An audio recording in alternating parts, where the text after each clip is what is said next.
O Gato Mágico. Havia uma pequena cidade chamada Alegriaville, onde todos os dias eram cheios de risos e brincadeiras, exceto para uma menina chamada Suzy. Ela era tímida e solitária, sempre se sentindo deslocada e triste. Tá gostando do vídeo? Então, dá like.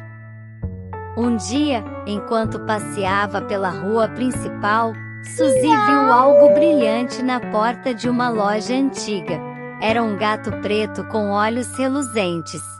Seu nome era Misty, e ele era mágico. Misty percebeu a tristeza nos olhos de Suzy e decidiu ajudá-la. Misty começou a acompanhá-la em todos os lugares, e logo eles se tornaram inseparáveis.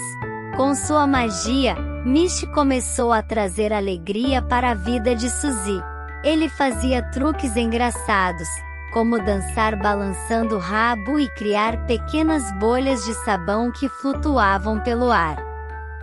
Ei, já se inscreveu no canal? À medida que os dias passavam, Suzy começou a se sentir mais confiante.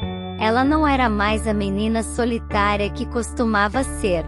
Com Misty ao seu lado, ela encontrou coragem para fazer novos amigos e participar das brincadeiras da cidade.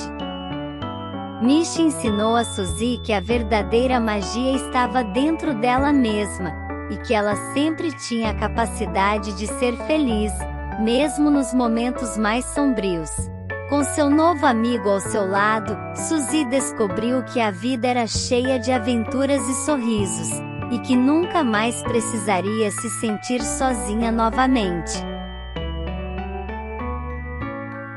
Curte, compartilha e se inscreve no canal Pat Historinhas.